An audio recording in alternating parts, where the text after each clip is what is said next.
रिद्धिमा जो कभी मेरे साथ पढ़ा करती थी, लेकिन 5 साल पहले वो यूएस से आ गई।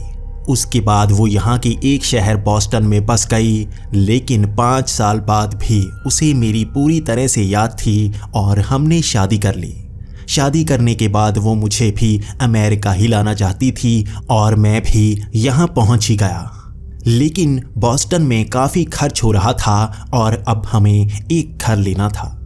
रिद्धिमा बार बार कहती कि हमें एक घर लेना होगा, जो सस्ता मिल जाए तो ज़्यादा अच्छा होगा, लेकिन इस शहर में घर बहुत महंगे मिलते हैं, इसलिए हम इस स्टेट से ही कहीं दूर जाना चाहती थी। हम ढूंढ रहे थे अमेरिका की कोई ऐसी स्टेट जहां पर घर सस्ते हों, लेकिन वहां पर काम काफ़ी ज़्यादा हो, क्योंकि काम करके ही हमें उस घर की किस्त भी देनी होगी और अगर वहाँ कमाई कम होगी तो भी अच्छा नहीं है, खाने पीने में भी परेशानी हो जाएगी।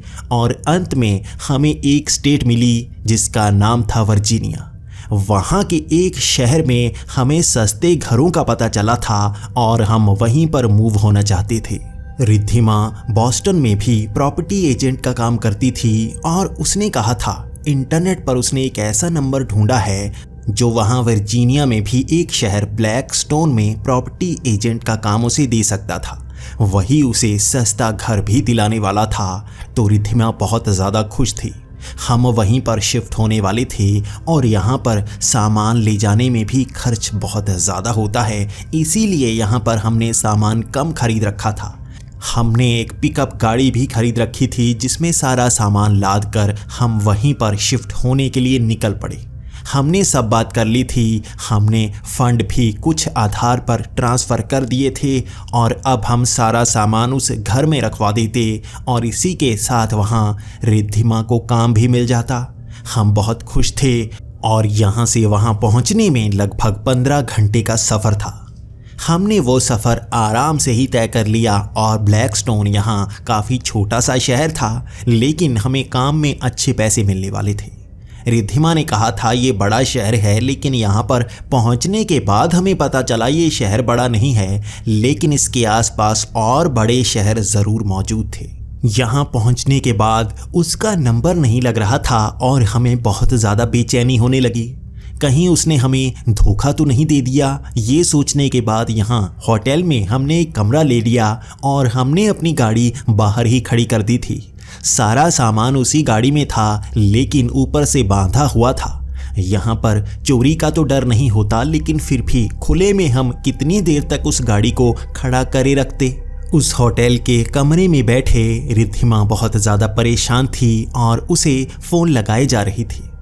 वो उस कंपनी का मालिक था जो इस तरह से प्रॉपर्टी एजेंट्स का काम देता था।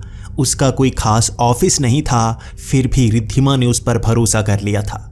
रिद्धिमा का कहना था कि इसी तरह से ये काम चलता है, लेकिन मुझे रिद्धिमा पर भरोसा था। वो हमेशा से यहाँ सफल रही है, वो कभी गलती नहीं करती और यहाँ पर भी इतना खर्च करके हम पहुँचे हैं, आखिर सामान लेकर वापस जाने में हमें परेशानी होगी। कोई ना कोई रास्ता तो रिद्धिमा निकाल ही लेगी। और तभी उसका फ़ोन बजा और ये फ़ोन उसी आदमी का था और उसने हमें मिलने के लिए एक रेस्टोरेंट में बुलाया। हम जल्दी से वहाँ जाना चाहते थे, तो हम दोबारा से तैयार हुए और उस रेस्टोरेंट में पहुँच गए। वो आदमी वहाँ सामने वाले टेबल पर बैठा था और चाय पी रहा था। वो गंजा सा आदमी सूट बूट पहने था और इस गर्मी के मौसम में इस तरह से सूट पहने हमने कम ही लोग देखे हैं यहाँ पर। फिर भी हमें ज़्यादा परेशानी नहीं हुई और उससे हमने बात करना शुरू कर दिया। वो भी काफ़ी हंसमुख था, तो रिद्धिमा भी खुश हो गई कि ये आदमी अच्छा लगता है, ज़्यादा परेशान नहीं करेगा और यहाँ पर अगर घर इतने सस्ते हैं तो प्रॉपर्टी एजेंट का काम करने में भी मज़ा आएगा। यहाँ पर वो कई ग्राहक को ढूंढ कर घर दे सकती है। उसके बाद उस आदमी का कहना था कि हमें जल्दी से सामान अपने घर में रखवाना होगा और वहाँ जाकर मैं आपको समझाऊंगा कि आपको घर इतने सस्ते में क्यों दिया गया है, आपको कुछ और कीमत भी चुकानी पड़ेगी। ये बात सुनकर मैं थोड़ा सा डर गया, क्योंकि हमने लगभग सारे पैसे इस घर में लगा दिए थे और उससे ज़्यादा पैसों का हम बंदोबस्त नहीं कर सकते थे। अगर कीमत बढ़ जाती तो हम उन पैसों का इंतज़ाम नहीं करते और हमें वापस जाना पड़ जाता।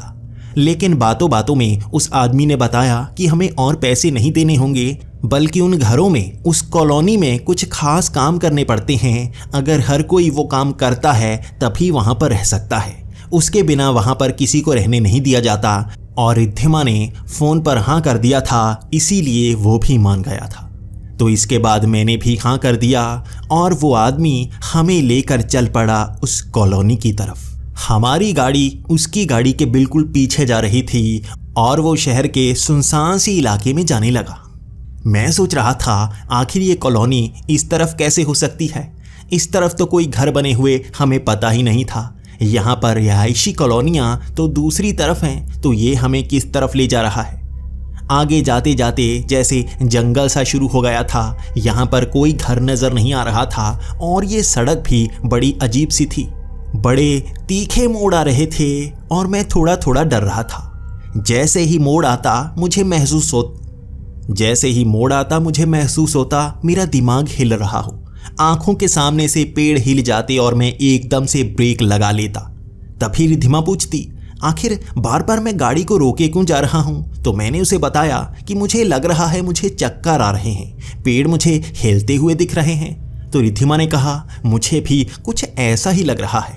जैसे ही मोड़ आता है मुझे लगता है मैं गिर जाऊंगी, जैसे सब चीज़ें बड़ी और लंबी सी होने लगती हैं।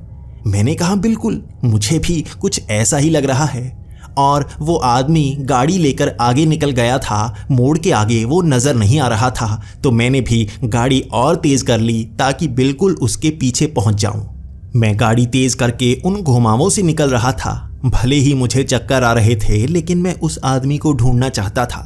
आखिर वो हमें पीछे छोड़कर कितना आगे निकल गया और तभी आगे बिल्कुल टूटी हुई सड़क थी। आसपास पेड़ भी नहीं थे और बहुत सारे पत्थर भरे हुए थे।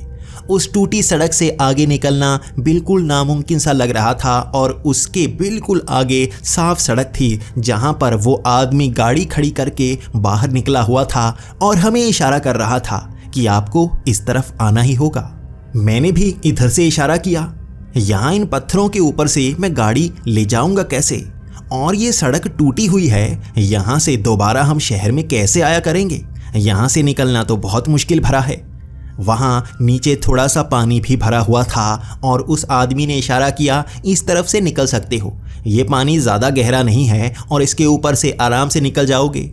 उसने ऊंची आवाज़ में वहीं से बताना शुरू कर दिया था और मैं बार बार मना करता जा रहा था। तो रिद्धिमा ने कहा, ज़्यादा बहस मत करो, जैसा वो कह रहा है आगे निकल कर तो देखो, वहाँ आगे पहुँच बात करेंगे ना, ये सड़क टूटी क्यों हुई है। उसके बाद मैं गाड़ी में बैठा और रिद्धिमा भी दूसरी तरफ बैठ गई और गाड़ी आगे की तरफ बढ़ने लगी। तभी आगे थोड़ी सी ढलान थी, क्योंकि वहाँ सड़क टूटी हुई थी। पत्थरों के ऊपर से टायर इस तरह से फिसलता कि गाड़ी भी हिल जाती और मुझे डर सा लगने लगता। हमारी गाड़ी उस खड्डे में नीचे की तरफ उतर रही थी और उस पानी के ऊपर से निकलते वक्त तभी गाड़ी जैसे उसके अंदर समा सी गई। गाड़ी एक झटके में पानी के अंदर थी और तब मुझे लगा ये पानी बहुत ज़्यादा गहरा है और तभी उस पानी से गाड़ी एक झटके में जैसे बाहर सी आ गई। वहाँ मेरी सांसें थम गई थी।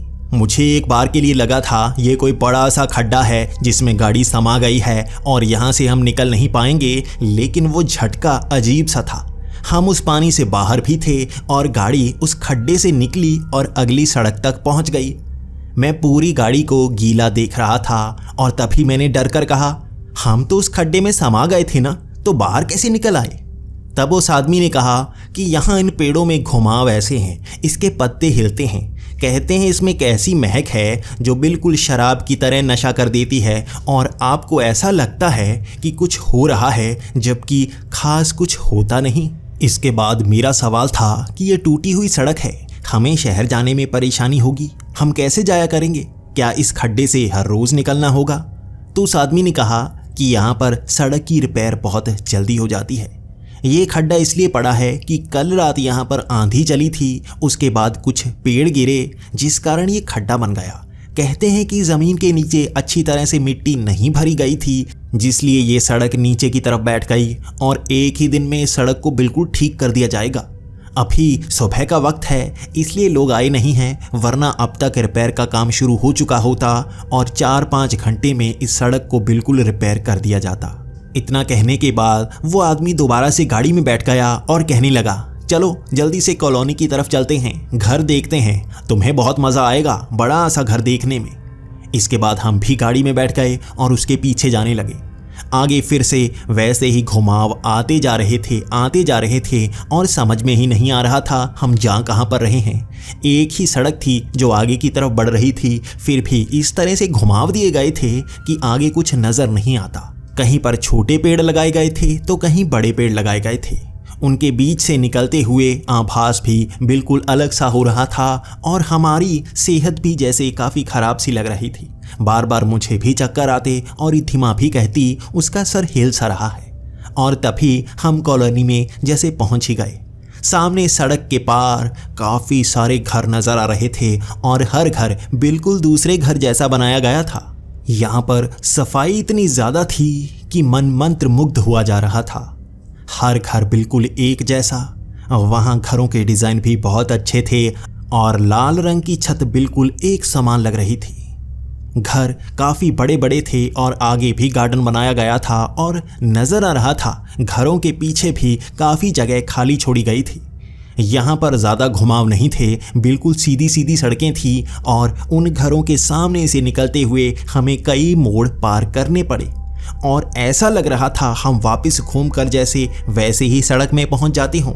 घरों के नंबर नहीं लगाए गए थे और कुछ घर दिखे जिन पर नंबर लगे थे। मैंने रिद्धिमा को सवाल किया, यहाँ पर आधे घरों के नंबर हैं और आधे घरों के नंबर नहीं हैं। तो उसने कहा, इस आदमी ने बताया था जो भी घर खरीदा जा चुका है सिर्फ उसके नंबर लगाए गए हैं और जो घर अभी तक खरीदे नहीं गए हैं उनके आगे आपको नंबर नज़र नहीं आएंगे। वो गाड़ी आगे जाती जा रही थी, हम उसके बिल्कुल पीछे थे और रास्ता काफ़ी बड़ा था। मैं खुद हैरान था, यहाँ पर इतनी बड़ी कॉलोनी बनाई गई है, घर ही घर थे और लगभग 2 से 3 किलोमीटर तो हम इस कॉलोनी में आगे की तरफ बढ़ चुके थे। आखिर हमारा घर कहाँ है और हमें यहाँ रास्ता याद रखने में कितनी परेशानी होने वाली थी, मैं उससे सवाल करना चाहता था। काफ़ी आगे जाने के बाद वो गाड़ी एक घर के आगे रुकी हुई थी और हमने भी एक तरफ गाड़ी लगा ली। वो आदमी एक घर की तरफ इशारा कर रहा था और उसने कहा, ये देखो यहाँ पर नंबर लगा दिया गया है और यही आपका घर है। उस घर को देखने के बाद मन बहुत खुश हुआ था क्योंकि बॉस्टन में काफ़ी छोटे घर मिलते हैं और वो भी काफ़ी महंगे होते हैं, लेकिन यहाँ पर इतना बड़ा घर हमने खरीद लिया था और इसके पैसे भी कम चुकाने पड़े थे। कुछ शर्तें हैं जो वो आदमी अब बताने वाला है और वैसे भी रिद्धिमा को यहाँ पर काम मिलने वाला है और उसने भी कहा है कि मुझे जल्द ही काम दिलवा देगी। तो अब हम उस घर के अंदर पहुँच आए थे। अंदर के कमरे बिल्कुल साफ़ सुथरे थे, हर सामान घर के अंदर ही रखा हुआ था। यहाँ पर तो बेड भी लगे हुए थे और सोफ़े भी लगे हुए थे। टीवी हम अपने साथ लाए थे, बाकी सामान हमारे पास था और यहाँ पर और कुछ खरीदने की हमें ज़्यादा ज़रूरत नहीं पड़ने वाली थी। हम बहुत ज़्यादा खुश हुए। यहाँ पर हमने फर्स्ट फ्लोर भी देखा, वहाँ पर भी 2 कमरे थे, नीचे 3 कमरे थे और ज़रूरत से ज़्यादा ही चीज़ें हमें मिल रही थीं। उसके बाद उस आदमी ने हमें सामने वाला गार्डन दिखाया जहाँ पर फूल ही फूल लगे हुए थे। ऐसे ही फूल और घरों में भी लगाए गए थे। यहाँ पर फूलों को बिल्कुल सही से देखा जाता होगा। कई घरों के आगे के फूल काफ़ी बड़े हो चुके थे, शायद उसकी कटिंग नहीं की गई होगी या वहाँ पर कोई रहता नहीं होगा। उसके बाद मेरा सवाल था, क्या यहाँ पर सफाई के लिए कोई आता है? क्या यहाँ पर सब कुछ खुद करना पड़ेगा?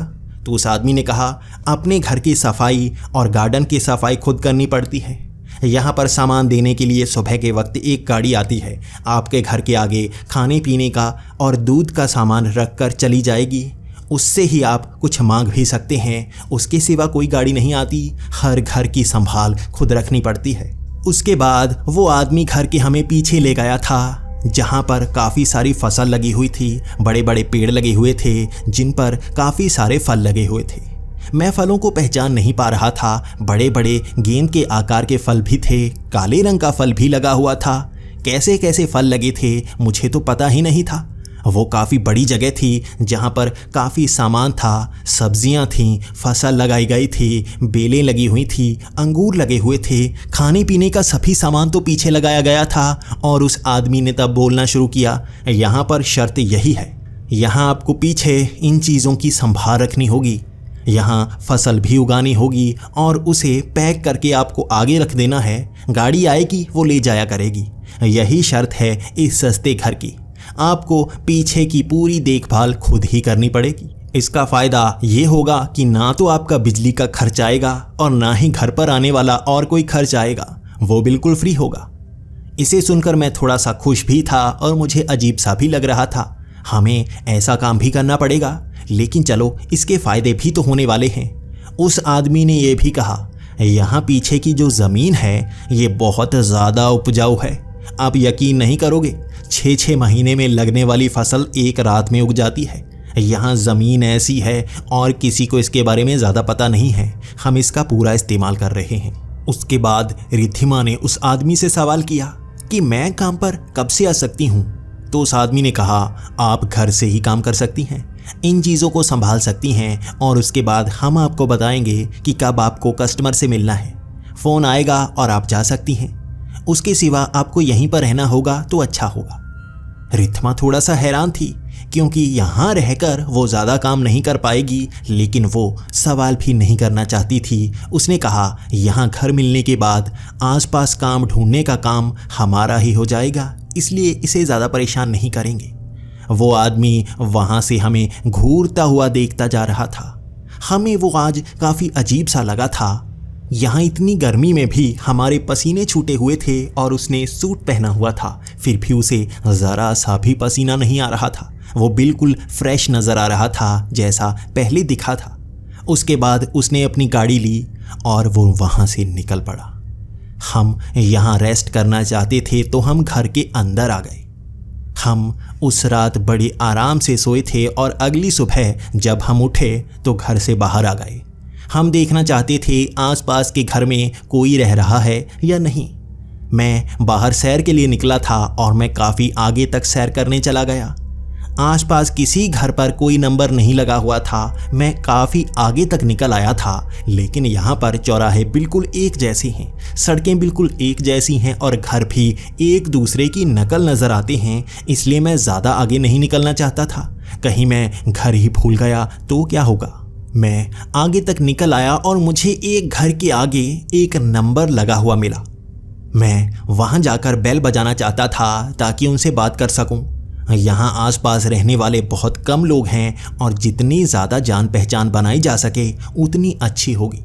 मैंने अपने घर का नंबर तक याद नहीं किया था, मैंने तो उसे देखा तक नहीं था और मैं यहाँ तक पहुँच आया था और ये घर का नंबर 6 था। तो मैंने यहाँ बेल बजाई और मैं पूछना चाहता था यहाँ कौन रहता है, और हमारे घर से मैं इस रास्ते को पूरी तरह से याद करना चाहता था।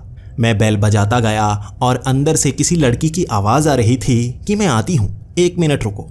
इसके बाद मैं बेल फिर भी बजाता गया और 5 मिनट बाद वो लड़की बाहर निकली। ये रिद्धिमा थी।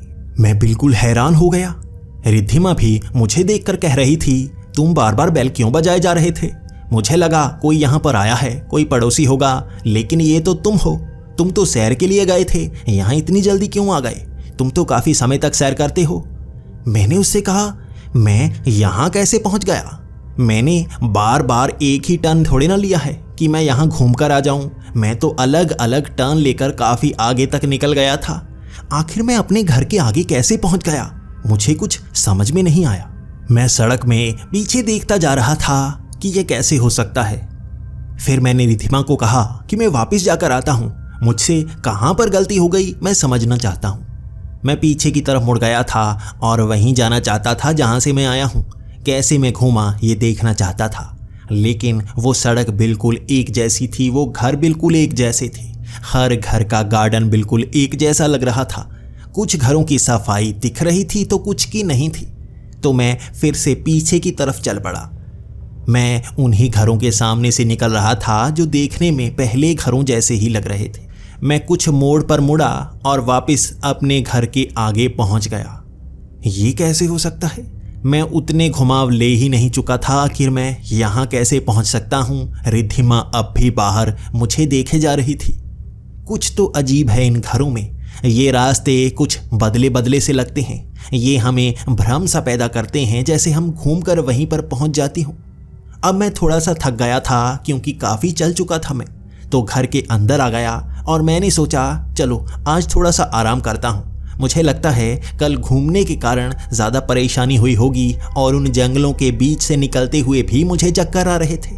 शायद यहाँ सच में उन पेड़ों से कुछ ऐसी खुशबू निकलती है जो हमें नशा सा कर देती है। उसका असर हो सकता है यहाँ पर। मैं अब सामने टीवी लगाकर चैनल्स देखना चाहता था और यहाँ पर कोई चैनल नहीं चल रहा था। टीवी पर जैसे कुछ आया ही नहीं। मैंने एंटीना भी चेक किया, कोई चैनल नहीं चल रहा था और यहाँ हर घर में कोई तार नहीं पड़ी हुई थी, सिर्फ लैंडलाइन फ़ोन की तार ही पड़ी हुई थी। मैंने इसके बाद फ़ोन घुमाना चाहा और फ़ोन पर कोई नंबर नहीं लग रहा था। फ़ोन भी डेड था। आखिर मैं किसी से कांटेक्ट कैसे करूं? क्या काम करूं मैं? इसके बाद मुझे याद आया हमें फसल को भी देखना है, पीछे भी देखना है। मैं जैसे ही पीछे पहुंचा वहां टोकरियां रखी गई थीं जिनमें सामान को भरना था। आज का काम मैं सुबह ही कर देता हूं, शाम को क्यों करना है?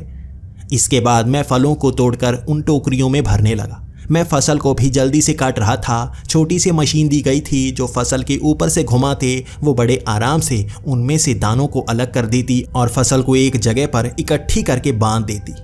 उसके बाद फलों की कुछ टोकरियां भर गई थी। सब्जियां, हर चीज़ मैं टोकरियों में भर चुका था और उसे घर के आगे लाकर रख दिया। हमें बताया गया था यहाँ पर एक गाड़ी आएगी जो 12 बजे के करीब आएगी और वो पिछले दिन का सामान लेकर चली जाएगी। कल तो चलो रात हो गई थी और आज भी हमें यहाँ पर सामान नहीं भरना था, लेकिन मैं सुबह ही ये काम करना चाहता था। मैं अब टोकरियों को आगे रख चुका था। उसके बाद 12 बजे एक गाड़ी आई। वो एक बड़ा सा ट्रक लग रहा था जिसके अंदर एक बूढ़ा सा आदमी बैठा हुआ था। उसकी आंखें बिल्कुल सफ़ेद सी लग रही थी और उसने काफ़ी मोटा चश्मा पहना हुआ था। आंखें मैं देख नहीं पा रहा था, खास तौर पर उसके कपड़ों पर मेरा ज़्यादा ध्यान था। ये गाड़ी भी टूटी फूटी सी जंग से भरी हुई थी और उसने मशीन से ही उन टोकरियों को उठाया और ऊपर उड़ेल दिया। अलग अलग टोकरियों में सामान रखा गया था जो उसने एक ही जगह पर जैसे उड़ेल सा दिया था। जैसे गंदगी वाला ट्रक आता है और सारा सामान लेकर चला जाता है, उस ट्रक में भी इसी तरह से इस सामान को उड़ेला गया। उसके बाद वो ट्रक आगे की तरफ बढ़ने लगा। मुझे बताया गया था वो गाड़ी हमें कुछ दाने देकर जाएगी और फसल के बीज देकर जाएगी जो हमें वहाँ पर लगा देने हैं। मैं वो सारा सामान लेकर आया और हमें जैसे बताया गया था मैं वैसे ही पीछे उन्हें उड़ेल चुका था। मैं फसल के उन बीजों को भी डाल चुका था। इसके बाद अब करने के लिए कुछ बचा नहीं था, तो मैंने सोचा क्या करूं? यहाँ घूमने के सिवा करने का और कोई काम बचा ही नहीं है और अंदर तो ना टीवी चलता है ना फ़ोन चलता है। मुझे इसकी कंप्लेंट करनी चाहिए। मैं अंदर पहुंचा और फ़ोन लगाने लगा। लैंडलाइन से कोई नंबर नहीं लग रहा था, सिर्फ एक ही नंबर लग रहा था जो ऊपर दिया गया था। मैंने वहाँ फ़ोन लगाया तो ये उसी आदमी ने उठाया। ये मिस्टर हेनरी था जो हमें ये घर दिखाने के लिए आया हुआ था। उसने पूछा क्या चाहिए आपको? मैंने कहा यहाँ ना तो टीवी चलता है ना कोई फ़ोन चलता है, मोबाइल की रेंज नहीं आती और यहाँ से और नंबर लगाया नहीं जा सकता। आखिर यहाँ से बाहर कांटेक्ट कैसे किया जाए? और यहाँ घरों का कोई नक्शा दे सकते हैं तो अच्छा होगा। यहाँ से बाहर निकलने का कोई रास्ता नज़र ही नहीं आता, कहाँ पर जाएं? और गाड़ी लेकर यहाँ से मैं निकला और भटक गया, फिर क्या करूँगा? वैसे भी इतने ज़्यादा घर हैं यहाँ पर, दूर दूर तक बस घर ही नज़र आते हैं। मैंने ये सब बोल दिया था और वहाँ से कोई जवाब आया ही नहीं। मैं सुनना चाहता था, वो कुछ तो बताए, परेशानी क्यों हो रही है, जवाब दे। लेकिन उसने कुछ नहीं बोला। तो मैंने फिर से कहा आपको सुनाई दे रहा है? वहाँ से आवाज़ आई जी सर, बताइए आपको क्या चाहिए। मैंने फिर से कहा आपको सुनाई नहीं दिया? यहाँ पर ना टीवी चलता है ना फ़ोन चलता है ना रेंज आती है, हम यहाँ पर क्या करें? बाहर निकलने का रास्ता नहीं पता, हमें नक्शा दे दीजिए। मैंने ये सब कहा और वहाँ से फिर से कोई जवाब नहीं आया। मैं सुनना चाहता था, कोई जवाब तो आए। मैंने कहा आपको कुछ सुनाई भी दे रहा है मैं क्या कह रहा हूँ? वहाँ से आवाज़ आई जी सर बताइए आपको क्या चाहिए। ये सामने से एक जैसा ही जवाब आ रहा था। तो मैंने सवाल ही बदल दिया। हमारे पास खाने की थोड़ी कमी हो गई है, कुछ सामान भेज दो तो अच्छा होगा, थोड़ा खाने का और हमें दूध भी चाहिए। सामने से जवाब आया, जी सर, आप बाहर चेक कर सकते हैं, वो सामान बाहर पहुंचा दिया गया है। इसके बाद बाहर बेल बजी और मुझे शायद बाहर जाकर देखना चाहिए। मैंने फ़ोन नीचे रख दिया और मैंने कहा मैं बाद में कॉल करता हूँ। उसके बाद मैंने बाहर जाकर देखा तो खाने का सामान और दूध रखा हुआ था। यहाँ सर्विस इतनी तेज थी, मैं हैरान हो गया, लेकिन मुझे कोई नज़र नहीं आया जिसको मैं देख सकूं। इतनी दूर तक अगर कोई सामान रखने आया होता तो जाता हुआ मुझे दिख जाता। अगर गाड़ी से भी यहाँ से कोई निकलता तो बड़े आराम से नज़र आ जाता आखिर इस सामान को किसने रख दिया था। मुझे थोड़ा थोड़ा सा शक होने लगा। ये आदमी आसपास के किसी घर में रहता है, इतनी दूर से यहाँ पर कोई आ नहीं सकता, और तारें तो हर घर में पड़ी हुई हैं। मुझे आसपास के घरों में देखना चाहिए। और वो आदमी फ़ोन पर भी खास चीज़ों के जवाब ही देता है। कुछ चीज़ों के जवाब शायद वो देगा ही नहीं, मुझे खुद ढूंढना होगा। मुझे सोचते सोचते शाम पड़ गई थी। इसके बाद मैं अपने पड़ोस वाले घर में पहुंचा। मैं खिड़कियों से झांक कर अंदर देखना चाहता था तो अंदर भी काफ़ी सामान पड़ा था, लेकिन वहाँ पर कुछ हिला हुआ सामान था, कुछ नीचे गिरा हुआ था। कई पिल्लो नीचे गिरे हुए थे और रुई भी बिखरी पड़ी थी। वहाँ चम्मच नीचे गिरे हुए थे और मैं इसे देखकर हैरान हो गया। यहाँ पर इस तरह से गंदगी डाली हुई है, किसी दूसरे घर में देखता हूँ। उससे अगले वाले घर में गया और जैसे ही मैंने खिड़की से अंदर झांकने की कोशिश की, बिल्कुल पहले जैसा नज़ारा। सामान नीचे पड़ा था, वो पिल्लो पड़े थे, रुई पड़ी थी, चम्मच पड़े थे, बिल्कुल उसी जगह पर जैसे पिछले घर में थे। उससे अगले घर में भी ऐसा ही था, जिसे देखने के बाद अब मैं डरने लगा था। यहाँ पर घरों को कैसे बनाया गया है, बिल्कुल एक जैसा। उसके अंदर सामान भी बिल्कुल एक जैसा। लेकिन हमारा घर फिर भी सही है, बाकियों में सामान बिखरा हुआ है, एक ही तरह से बिखरा हुआ है वो सब सामान। मुझे अब बहुत ज़्यादा गड़बड़ सी लगने लगी थी। कुछ तो अलग है इस जगह में, यहाँ भ्रम का एहसास होता है। उस घर के दरवाजे को मैं कंधे मारने लगा। मैं उसका दरवाज़ा खोलकर अंदर जाना चाहता था। यहाँ पर कोई कैमरा तो है नहीं, किसी को पता तो चलेगा नहीं यहाँ अंदर कौन आया है। अगर किसी को पता चला कि यहाँ चोरी हुई भी है तो मुझ पर शक तो होगा नहीं। मैं कह दूंगा मैं घर पर खेती का काम कर रहा था।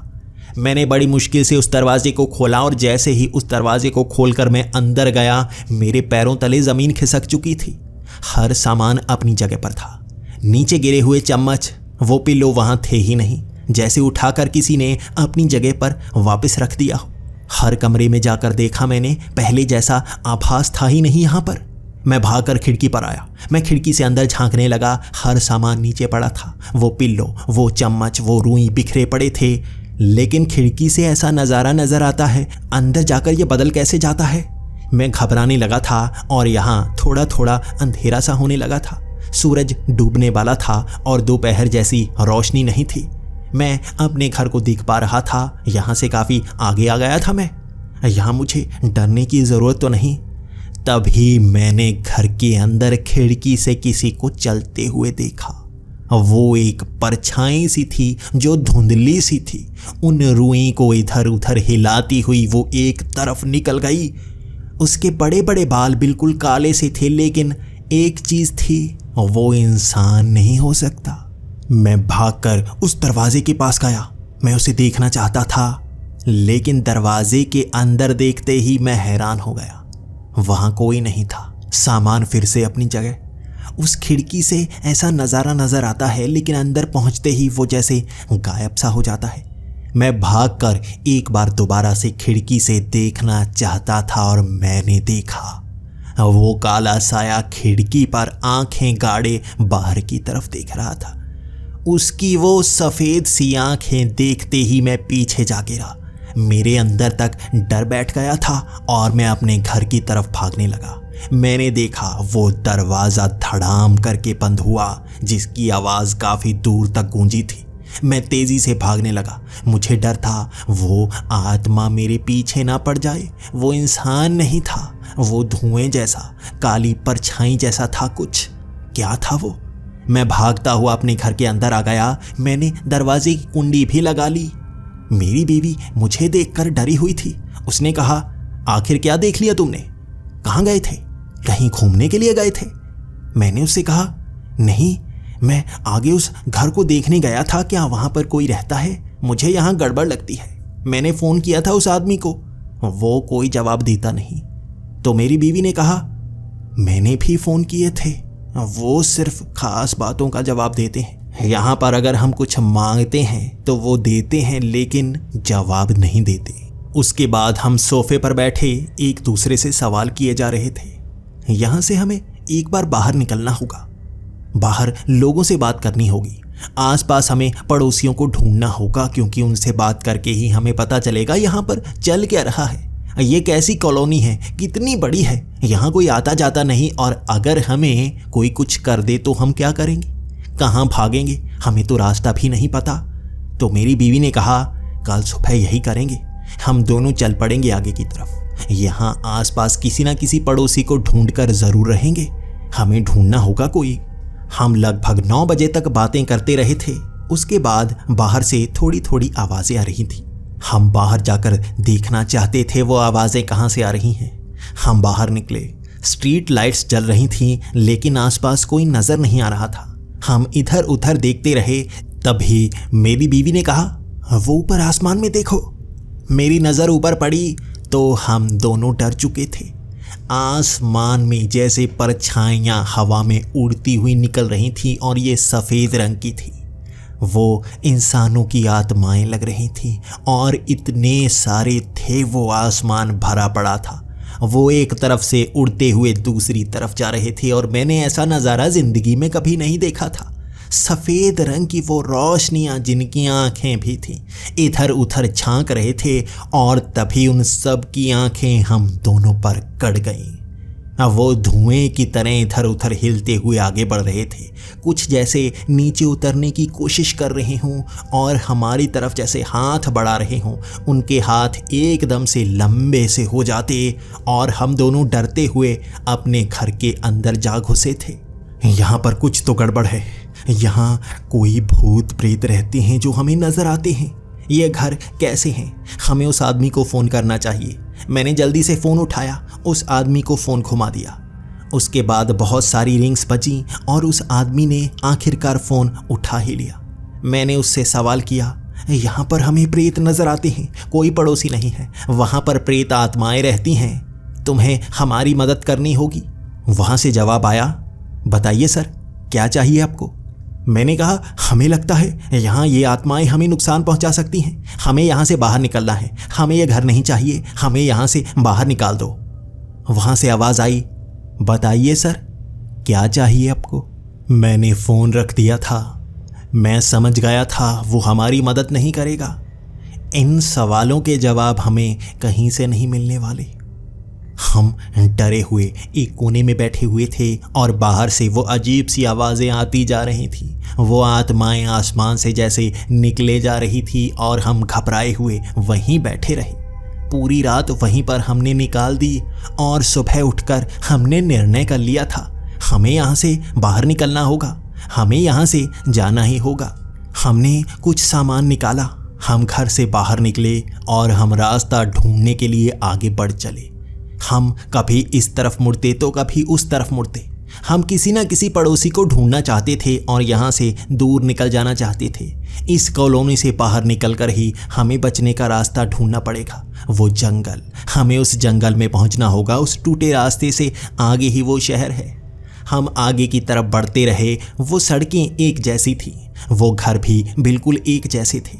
हम बहुत दूर तक चले थे, और वहाँ एक घर पर एक नंबर लगा हुआ था, नंबर 6। हम दोनों एक दूसरे की तरफ देखने लगे। ये भी 6 नंबर घर। यहाँ पीछे भी कई घर थे जिनके नंबर हमने पढ़े नहीं, लेकिन इतनी दूर निकलने के बाद भी एक घर मिला है जिसका नंबर 6 ही है। हमने बेल बजाई, कोई बाहर नहीं आया, लेकिन नंबर लगा है, ज़रूर यहाँ पर कोई ना कोई रहता होगा, पीछे फसल की कटाई कर रहा होगा। वो दरवाज़ा खुला ही था। हमने दरवाज़ा खोला, हम अंदर जा घुसे, और अंदर देखते ही हम दोनों के होश उड़ गए। यहाँ हमारा सामान पड़ा था, ये हमारा घर था। हम घूम फिर कर अपने ही घर में पहुँच आए थे। इतनी देर चलने के बाद भी मैं और रिद्धिमा एक दूसरे को देखे जा रहे थे। ये हो क्या रहा है? यहाँ पर हर घर एक समान है, हम यहाँ से बाहर कैसे निकलेंगे? मैं फिर से रिद्धिमा को लेकर बाहर आ गया। हम ऐसा करेंगे, हम सिर्फ एक ही सीध में चलेंगे, किसी मोड़ में मुड़ेंगे नहीं। हम बहुत आगे निकल जाएंगे और एक कोने से इस कॉलोनी को पार कर ही लेंगे। हम रास्तों में पड़ेंगे ही नहीं। उसके बाद हम बिल्कुल सीधा चलने लगे। हम घरों के आगे से निकलते, चौराहों के आगे से निकलते, लेकिन एक ही सीध में चलते। अब हम दोबारा अपने घर में नहीं पहुंचने वाले थे। हम किसी न किसी तरह से वो रास्ता ढूंढ कर ही रहेंगे। काफ़ी आगे तक चलने के बाद, कई सारे चौराहों से निकलने के बाद हमारी टांगे तक दुखने लगी थी। 1 घंटे तक चले थे हम, लेकिन यहाँ से बाहर निकलने का रास्ता नज़र अभी भी आया ही नहीं था। यहाँ भी वैसे ही घर, और हमने कई घर देखे थे जिनके बाहर 6 नंबर लिखा हुआ था। हम दोनों एक दूसरे से सवाल करते गए। यहाँ पर घरों को ऐसे बनाया गया है कि बाहर निकलने का रास्ता ढूंढा ना जा पाए। हर घर में 6 नंबर रखा गया है ताकि बाहर कोई निकल ही ना पाए, अपने घर जैसा घर ही लगे। काफ़ी आगे बढ़ने के बाद हमें एक घर मिला। हमने डिसीज़न ले लिया, इस घर में जाएंगे। हम बिल्कुल सीध में चले हैं, वापस अपने घर तक पहुंच ही नहीं सकते। ये घर नया ही है, यहाँ पर भी नंबर लगाया गया है बेवकूफ़ बनाने के लिए। इसके अंदर चलते हैं। हमने जैसे ही दरवाज़ा खोला, हमारे पैरों तले ज़मीन खिसक गई। ये हमारा घर था, लेकिन ये नामुमकिन है। बिल्कुल सीध में चलने के बाद आप अपने घर में नहीं पहुंच सकते। क्या हम पूरी धरती को घूम आए, अपनी जगह पर पहुंच आए? कैसे हो सकता है ये सब? रिद्धिमा घुटनों पर आ गई थी। यहाँ से बाहर नहीं निकला जा सकता, यहाँ से दूर नहीं जाया जा सकता। कैसे निकलेंगे बाहर हम? यहाँ तो हर घर एक समान है। घूम फिर कर हम अपने ही घर में आ जाते हैं। हर चौराहे के पार वो 6 नंबर घर हमारा ही है। हर चौराहे के पार एक जैसी जगह नहीं है। हम एक ही जगह में घूमे जा रहे हैं। भले ही सीधे जाओ, भले ही कितने मोड़ लो, लेकिन हम अपने घर में ही पहुंच जाते हैं। हम दोनों नीचे घुटनों पर आ गए। यहाँ से बाहर निकलने का कोई रास्ता नहीं था। वो आदमी फ़ोन पर भी कुछ नहीं बताएगा, तो हम सोच में पड़ गए, हम आज घर से बाहर कैसे जाएंगे। उसके बाद 12 बज चुके थे। वो गाड़ी आने का समय था और हमने फसल की कटाई कुछ और किया ही नहीं था। हमें थोड़ा सा डर लग रहा था, लेकिन मैं भी गुस्से में था। कोई काम नहीं करेगा, हम कुछ देंगे ही नहीं। गाड़ी आएगी, खाली हाथ चली जाएगी तो बताएंगे कि हम काम नहीं कर रहे, तो कोई ना कोई तो यहाँ पर आएगा ही। वहाँ गाड़ी आ चुकी थी। वो आदमी हमारी तरफ घूरे जा रहा था और वहाँ हमने टोकरियाँ रखी नहीं थी। हमने टोकरियाँ पीछे ही रखी हुई थी और वो खाली थी। बहुत देर तक वो आदमी घूरे गया। बहुत देर तक वो आदमी घूरता रहा। उसके बाद उसने कुछ शब्द कहे। आज तुमने काम नहीं किया है, सज़ा मिलेगी। इतना कहकर वो गाड़ी आगे लेकर बढ़ चला। हम उसको बोले जा रहे थे, क्या कहोगे? क्या सज़ा मिलेगी? हम काम नहीं करेंगे, हमें यहाँ से बाहर निकलना है, हमें ये घर छोड़ना है। वो गाड़ी काफ़ी आगे निकल चुकी थी। तभी रिद्धिमा ने कहा, गाड़ी निकालो, हम उसका पीछा करते हैं। वो तो यहाँ से बाहर निकलेगी ना, उसके पीछे पीछे चलते हैं। मैंने जल्दी से गाड़ी स्टार्ट की और हम उसमें बैठ गए। उस गाड़ी वाले ने एक मोड़ ले लिया था, लेकिन हमने किसी तरह से उसका पीछा शुरू कर ही दिया। वो पहला मोड़ लेते ही वो गाड़ी की रफ्तार बढ़ चुकी थी। हम उसके पीछे जाए जा रहे थे और वो घूम घूम कर एक ही जगह पर आ रहा था। उसने सारे लेफ्ट मोड़ ही लिए और वो बार बार घूमकर उसी जगह आए जा रहा था। यकीनन ऐसा ही हो रहा था। आधे घंटे तक हम गाड़ी उसके पीछे चलाते रहे। हम काफ़ी पीछे थे ताकि वो देख ना पाए, लेकिन वो गाड़ी एक ही जगह पर ले जाए जा रहा था, जैसे उसे पता चल गया था हम उसके पीछे हैं। तभी रिद्धिमा ने कहा, गाड़ी और धीमी कर लो, मुझे लग रहा है उसे पता है हम पीछे हैं। कुछ मोड़ काफ़ी पीछे रह जाएंगे तो लगेगा उसे कि हम पीछे रुक चुके हैं, तब तेज़ी से आगे निकल आएंगे। उसने एक मोड़ लिया और हम वहीं पर धीमे थे। हम अब देख रहे थे शायद वो काफ़ी आगे निकल गया होगा। अब आगे की तरफ गाड़ी बढ़ाते हैं तो देख लेंगे किस तरफ गया। हम जैसे ही वो मोड़ मुड़े, उसके पीछे जाने की कोशिश करने लगे, लेकिन वो किस मोड़ पर गया था हमें पता ही नहीं। हम बार बार लेफ्ट लेने लगे कि उसके पास पहुंच जाएं। हम तेजी से गाड़ी चला रहे थे, लेकिन वो दोबारा नजर ही नहीं आया। उसने गाड़ी जैसे वहां से गायब ही कर ली। यहाँ एक जैसी सड़कें हैं, लेकिन शायद वो जानता है यहाँ से बाहर कैसे निकलना है। हम वहाँ से बाहर निकल ही नहीं सकते थे। चलकर भी कोशिश कर ली थी हमने, आज गाड़ी से भी हम बार बार घूमकर वहीं आ रहे थे। रिद्धिमा ने कहा, अब गाड़ी से एक बार सीधी चलानी शुरू कर दो, हम किसी कोने में तो पहुंच ही जाएंगे। मैं उसके बाद आगे गाड़ी चलाता रहा। गाड़ी आगे बढ़ती रही। 1 घंटे तक गाड़ी चलाई और पेट्रोल बहुत कम हो चुका था गाड़ी में। फिर भी हम घूम फिर कर 6 नंबर घर में ही आ रहे थे और वहाँ पर आगे गाड़ी खड़ी करके उस घर के अंदर गए तो ये हमारा ही घर था। मेरी आंखों में भी आंसू आ चुके थे और रिद्धिमा भी रोने लगी थी। हम कहाँ पर फंस गए हैं? यहाँ से बाहर निकलने का कोई रास्ता नहीं है, हम क्या करें? हम घर के अंदर आ गए। मैंने उस आदमी को फ़ोन लगाया। मैंने फ़ोन लगाते ही पूरी तैयारी कर ली थी, उससे कुछ तो पूछूंगा ही, उसे मैं बहकाने की कोशिश करूंगा। 2-3 रिंग बजी थी, तभी उस आदमी ने फ़ोन उठा लिया। उसने कहा, जी सर, क्या चाहिए आपको? और मैंने उसे गालियां बरसानी शुरू कर दी। मैं उसको गालियां दिए जा रहा था। मैंने हर कोशिश की उसे गुस्सा दिलाऊं, उसे ये कहूं कि हम यहाँ पर नहीं रहना चाहते, हम सब कुछ तोड़ देंगे, हम उन पेड़ों को काट देंगे, फसलों को भी काट देंगे, घरों को आग लगा देंगे। और इतना सब कहने के बाद उस तरफ से जवाब आया, जी सर, क्या चाहिए आपको? मैं इतना कुछ बोलकर भी उसे गुस्सा दिला ही नहीं पाया। मैंने हर कोशिश कर ली, हर चीज़ कह ली, उधर से बस एक ही जवाब आता, जी सर, क्या चाहिए आपको? उसके बाद मैं क्या कहता? मैंने आनन फानन में कह दिया, हमें बहुत ज़्यादा प्यास लगी है, हमें पानी चाहिए, बोतलें ख़त्म हो चुकी हैं। वहाँ से जवाब आया, सर, बोतलें आपके घर के आगे पहुँच गई हैं। तभी बाहर बेल बजी और मैं भागकर बाहर गया तो किसी ने बाहर पानी की बोतलें रख दी थी, लेकिन कोई नज़र नहीं आया।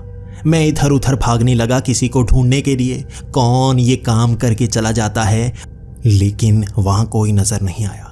मैं भागकर घर के अंदर गया। मैंने अपनी बीवी को कह दिया कि ऐसा करो, खिड़की के पास खड़ी हो जाओ, देखो कौन आता है, उसे पकड़ लेंगे हम।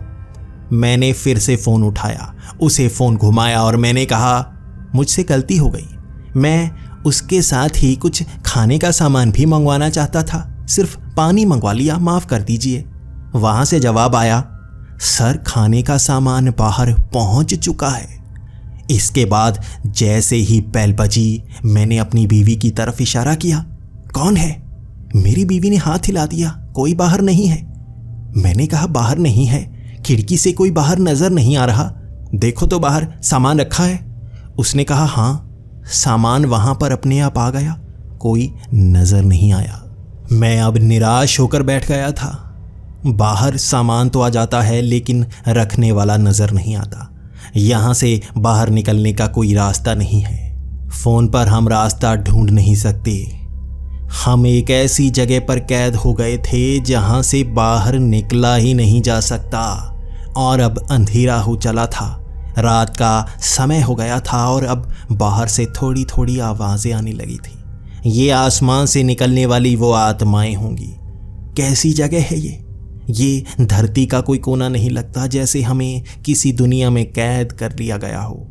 हम कहाँ पर हैं हमें पता तक नहीं था, और आज हमने काम नहीं किया था। उस आदमी ने कहा था सज़ा मिलेगी, हमें यहाँ पर क्या मिलने वाला है? हमने देखा आसपास से आवाज़ें आने लगी थी, घरों की खिड़कियां हिलने की आवाज़ें आने लगी थी, पीछे से चीखने की आवाज़ें आने लगी थी, किचन से भी जैसे बर्तन गिरने की आवाज़ आ रही थी। हमने अपने आप को बेडरूम में बंद कर रखा था।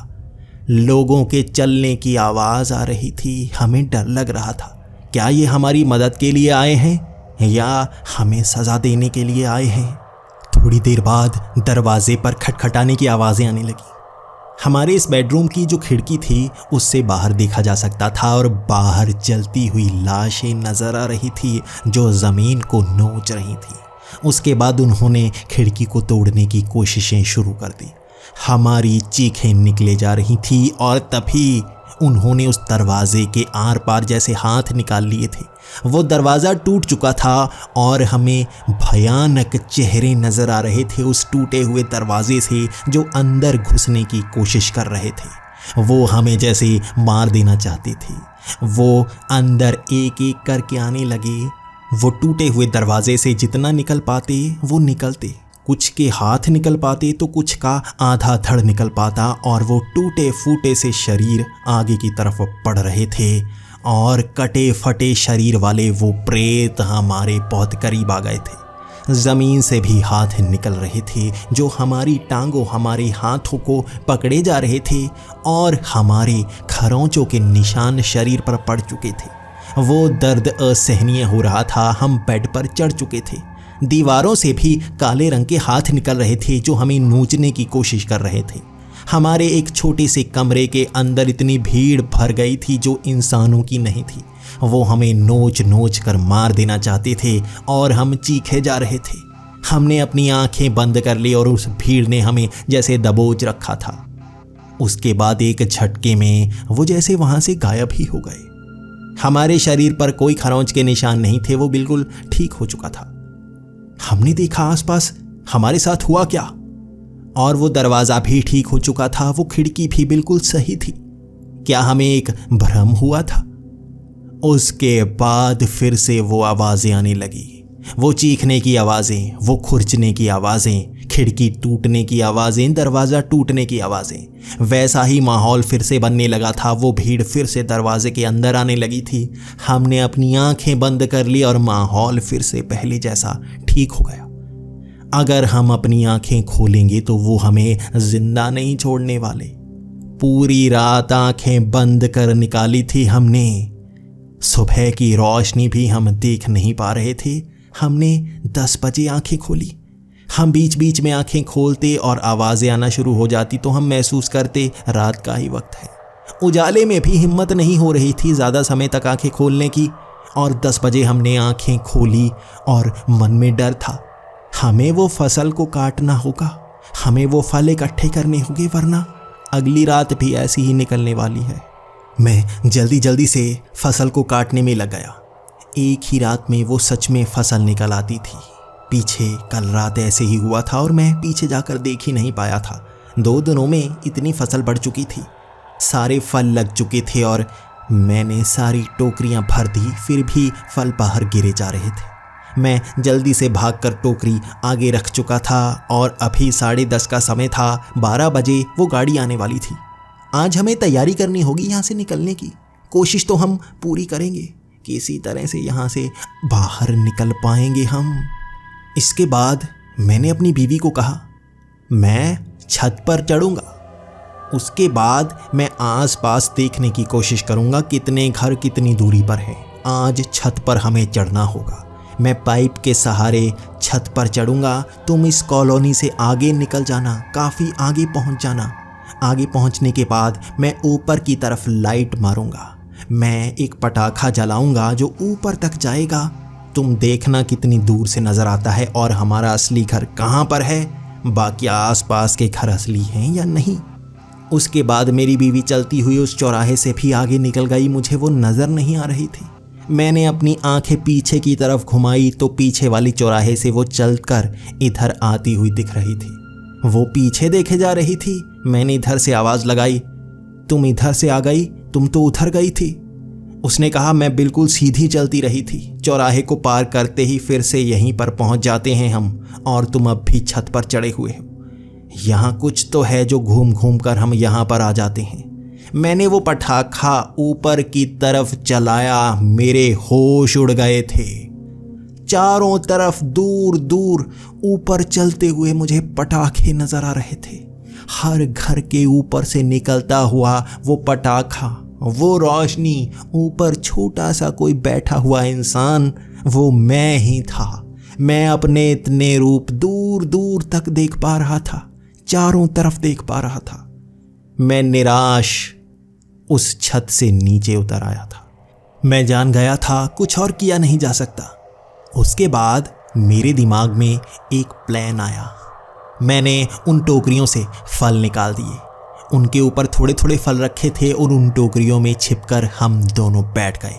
वो बड़ी बड़ी टोकरियां थी, उनमें छिपा जा सकता था। हमने सर के ऊपर फल रख लिए थे ताकि ऊपर से देखा ना जा पाए। मैंने अपनी बीवी को कह दिया था, ऊपर से वो मशीन से अंदर फेंकेगा हमें, थोड़ी सी चोट लगेगी लेकिन आवाज़ मत करना, ध्यान रखना। 12 बजे बाहर से आवाज़ आई, वो गाड़ी यहाँ पहुँच गई थी। उस गाड़ी वाले ने मशीन चलाई और हमारी इन टोकरियों को खाली कर दिया अपनी गाड़ी के अंदर। हम ऊपर से गिरे लेकिन नीचे काफ़ी फल पड़े थे जिनके ऊपर जा गिरे। कुछ फलों के टूटने की आवाज़ आई। उसके बाद मेरी बीवी भी गिरी। उसने मुंह पर हाथ रख लिया।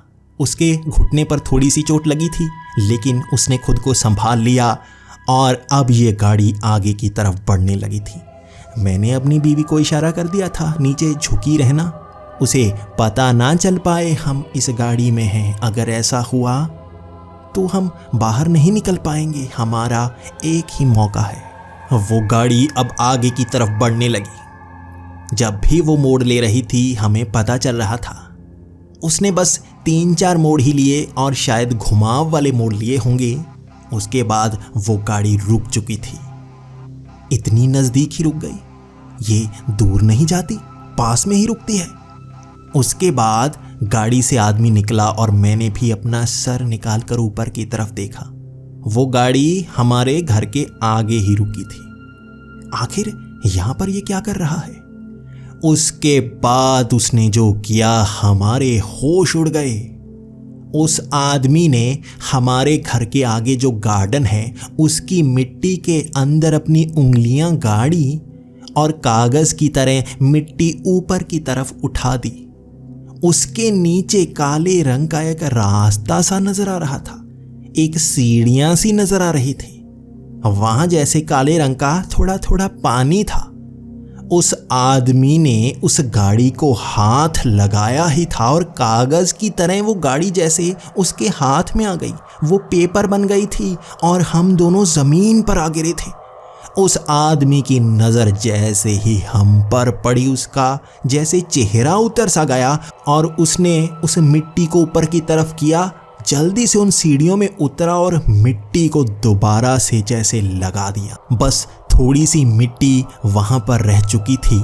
उसके बाद मैंने भागकर वहां उंगलियां फंसा दी। मैं उसे पूरी तरह से बंद नहीं होने देना चाहता था, ये कोई दरवाज़ा हो सकता है। उसके बाद वहां उसे मैंने पूरा खोल दिया, ये नीचे जाने का कोई दरवाज़ा था। मैंने अपनी बीवी को कहा, जल्दी आओ जल्दी आओ। वो भी भाग कर आने लगी। हम दोनों उन सीढ़ियों से उतर रहे थे। नीचे काले रंग का पानी था, वो आदमी पानी में जा समाया था।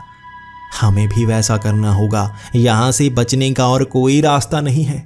यही रास्ता हमारे घर के नीचे से है। हम तेज़ी से उस पानी के अंदर जा घुसे और जैसे ही हमारी आंखें खुली हम उस खड्डे के इस तरफ खड़े थे। ये वही सड़क का खड्डा था जहाँ से हम अपनी गाड़ी लेकर आगे की तरफ आए थे। वो आदमी आसपास नज़र नहीं आया, लेकिन हमें यहाँ जंगल नज़र आ रहा था। पहली बार उन घरों से दूर कुछ दिखा था और हम सड़क के इस तरफ थे। आगे यहाँ वो छोटा शहर है। मैं अपनी बीवी का हाथ पकड़े उसी तरफ भागे जा रहा था। हम हाँफ रहे थे लेकिन रुक नहीं सकते थे। हम पहली बार बाहर की दुनिया को देख पाए थे।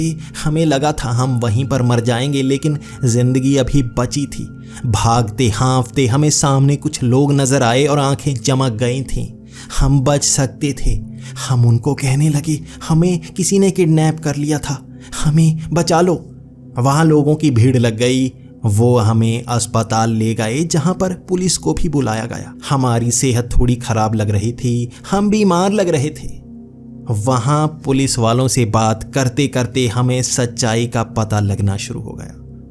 हमने उनसे कहा, हमें ऐसे घरों में बंद किया गया था जो एक जैसे हैं। वो हमारी दुनिया जैसी नहीं है, वहाँ से बाहर निकला नहीं जा सकता। उस घास को हटाने के बाद हम वहाँ से निकले, पता नहीं कैसे, लेकिन ये दुनिया अजीब सी है, हमें पता है वो कहाँ है। वो पुलिस वाला हमारी आंखों की तरफ देखे जा रहा था और उसने कहा, तुम खुशकिस्मत हो जो तुमने उस घास को बंद होने से पहले उस दरवाजे को पकड़ लिया। कई लोगों ने कहा है कि वहाँ घास में कोई रास्ता है ही नहीं, सिर्फ वो दुनिया के लोग ही वहाँ पर सफ़र कर सकते हैं। ये दुनिया हमारी इस दुनिया के बीच ही कहीं पर है जिसका रास्ता हमें नहीं पता।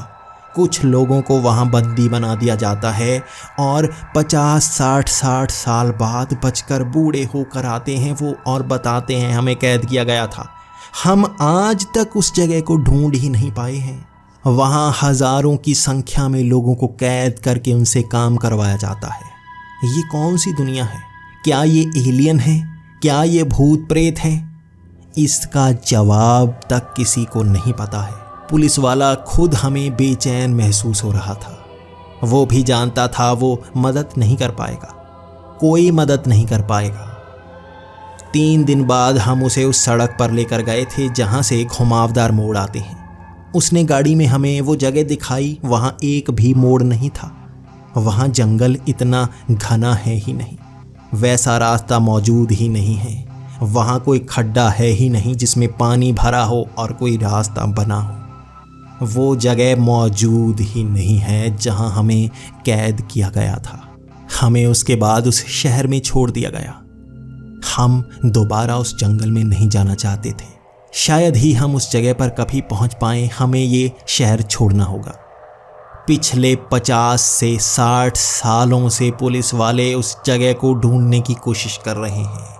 अमेरिकन इंटेलिजेंस एजेंसीज भी उस जगह को ढूंढ रही हैं, लेकिन वो कभी मिलती ही नहीं। दुनिया के हर कोने में ऐसी जगह मौजूद हैं, लेकिन कहाँ उसका किसी को पता नहीं। हम वहाँ से बच आए थे और उन कुछ खुशकिस्मतों में से एक थे जो जल्दी वहाँ से निकल पाए हैं। वो क्या थे जो हमें काम पर लगाते हैं, वहाँ बंदी बनाकर रखते हैं और अकेला रखते हैं। सालों तक बंदी बना लिया जाता है। मैं उसके बारे में सोचना नहीं चाहता था। हम दोबारा बॉस्टन आ गए। हमारा सारा सामान कहीं छूट गया था, हमारी गाड़ी भी। वो दूसरी दुनिया में कैद हो गई थी, लेकिन मैं खुश हूँ। हम नई जगह पर आ गए हैं, हम उससे बच गए हैं और अच्छी ज़िंदगी दोबारा जी पाएंगे। लेकिन मैं सोचा करता हूँ, जो वहाँ से बाहर नहीं निकल पाते, उनके साथ क्या क्या होता होगा।